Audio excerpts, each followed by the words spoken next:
అనారోగ్యం, ఉద్యోగం, వ్యాపారం అప్పులతో బాధపడుతున్నారా? వెంటనే జేకేఆర్ గురువు గారికి కాల్ చేసి అపాయింట్మెంట్ తీసుకోండి. అమ్మ నమస్తే. నమస్తే అమ్మా జయలక్ష్మి. జయలక్ష్మి చక్కగా చెప్పారు. అదే నాకు ఫుల్ నేమ్ పిలవడం ఇష్టం అమ్మా. మా అబ్బా. పిల్లల్ని కూడా నేను ఫుల్ నేమ్ పిలుస్తా. అవునా? ఇన్నాళ్ళు జయ అనే అనుకున్నాను. Okay okay. ఇప్పుడు జయలక్ష్మి అని తెలిసాక పూర్తి పేరు పెద్దవాళ్ళు ఎందుకు పెడతారు?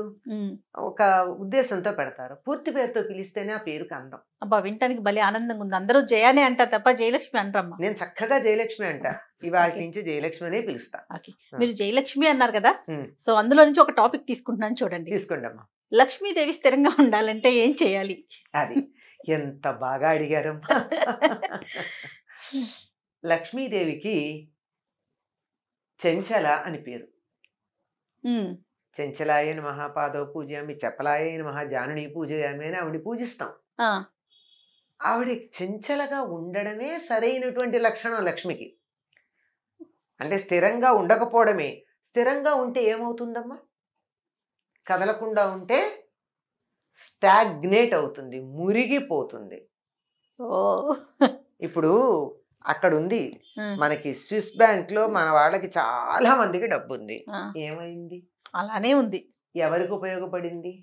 ఆ రోజు పెట్టినప్పుడు ఓ 100, 1000, 1,00,000, కోటో యూరోలు, ఆ డాలర్లు. ఆ రోజు దాన్ని వాడుకుంటే బాగుండేది. ఇప్పుడు దాని విలువ ఏమైనట్టు?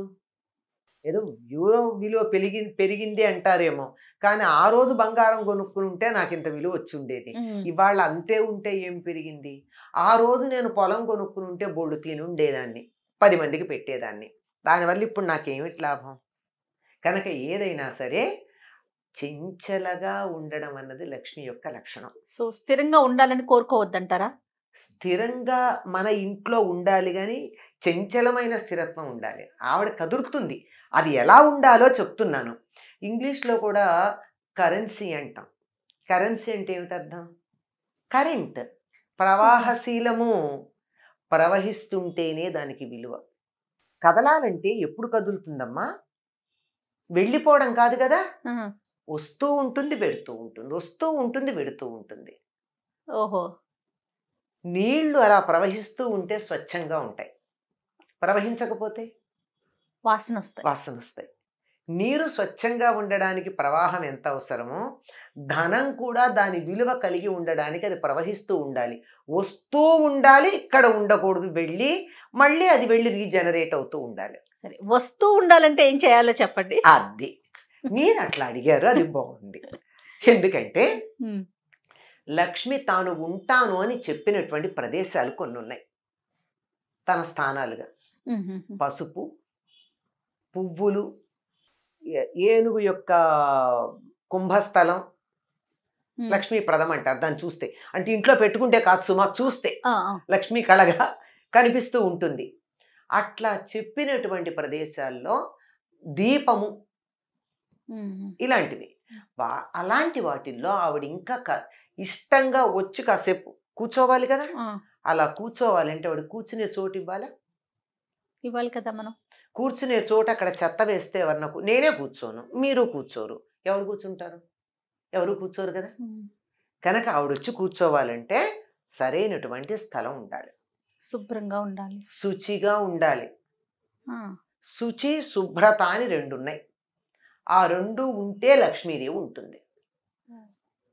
శుభ్రత అంటే పరిసరాలు నీట్గా ఉంచడం. శుచి అంటే ఇది ప్రవర్తనకి సంబంధించింది. మన ప్రవర్తన సభ్యంగా ఉండాలి. అబద్ధం ఆడకూడదు, దొంగతనం చేయకూడదు, తిట్టకూడదు, చెత్త మాటలు మాట్లాడకూడదు, దురాలోచనలు చేయకూడదు. ఇవన్నీ ఉన్న చోట లక్ష్మి తాను ఉంటాను అని చెప్పింది. ఇల్లు నాకు డబ్బు కావాలి, బాగుంది, కానీ ఇల్లు చిమ్ముకునే ఓపిక లేదే. ఇల్లు శుభ్రంగా లేకపోతే ఆవిడ వస్తుందా? ఏదో కష్టపడి ఇల్లు చిమ్మా, లేకపోతే ఎవరితో పెట్టి చిమ్మించా, కానీ నా బుర్రంతా చెత్త. ఎవరిని మోసం చేద్దామా, ఏం అబద్ధం చెప్దామా, ఏ దొంగ ఎక్కడ ఏది కొట్టేద్దామా, వీళ్ళు నాశనం అయితే బాగుండు, వాళ్ళు అడుక్కు తింటే నాకు సంతోషంగా ఉంటుంది, ఇలా ఆలోచన చేస్తూ ఉంటే అటువంటి చోటికి లక్ష్మీదేవి అడుగు పెట్టదు. మనకి వరలక్ష్మి వ్రతం మొన్ననే అయింది. అవునమ్మా. వరలక్ష్మి వ్రతం కథలో ఏముంది ఆవిడ గురించి చెప్పారు? చక్క ఆవిడ అందరికీ చెప్పారు ఇట్లా అంతేకాదు పూజ ఆవిడ ఏం చేసుకో చేసిందా, వ్రతం. తనంతట తానుగా వచ్చి ఇవిడ కల్లో కనిపించింది. ఆవిడ ప్రవర్తన ఎట్లాంటిది? అత్తమామని సజావైన ప్రేమగా ప్రవర్తన. చూసుకుంటూ, గయ్యాళి కాక హితంగా మితంగా మాట్లాడుతూ, ఉన్నంతలో సంతృప్తిగా చిరునవ్వులను చిందిస్తూ ఉండేది. ఉమ్. ఇది ఉంటే చాలు కదా. మనం అంటూ ఉంటాం కొంతమందిని చూసి, బా ఆ మొహంలో లక్ష్మీ కళ ఉట్టిపడుతోందండి అంటాం. లక్ష్మీ కళ ఉట్టిపడుతోందంటే అందంగా ఉన్నారనా? వాళ్ళు ఏం పెద్ద అందంగా ఏం ఉండరు. లెక్క ప్రకారం చూస్తే పెద్ద కళ్ళు కావు, కోటేరేసిన ముక్కు కాదు, మంచి రంగు కాదు, ఏమీ కాదు. కానీ చూడంగానే ఇంకా ఇంకా ఇంకా చూడాలనిపిస్తుంది. ఈల వేసి గోల చేద్దాం అనిపించదు, కానీ చెయ్యెత్తి దండం పెడదాం అనిపిస్తుంది ఆ ముఖం చూస్తే. ఆ. అటువంటి దానికి లక్ష్మీ కళ అంటారు. ఎందుకుంటుంది? వాళ్ళ మనసు బాగుంది గనక. లక్ష్మి స్థిరంగా ఉండాలంటే చాలా మామూలు ఇవన్నీ కాస్త వేగ్గా అనిపిస్తే మామూలుగా ఒక ఫార్ములా లాగా చెప్పాలి అంటే, సూర్యోదయానికన్నా ముందు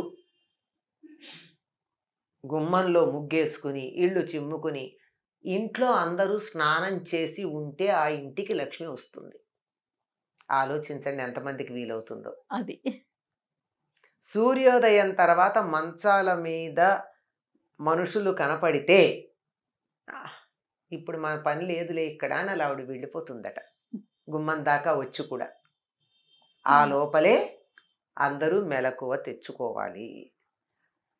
పాచి బట్టలు, పాత బట్టల మూటలు, చెత్త, బూజు, దుమ్ము ఉన్న చోట లక్ష్మీదేవి అడుగు పెట్టను అని చెప్పింది. సాలీడును కూడా స్త్రీ అంటారు, అయినా సరే ఆవిడ సాలీడు ఉంటే ఆవిడ ఉండదు ఉండదు ఉండదు.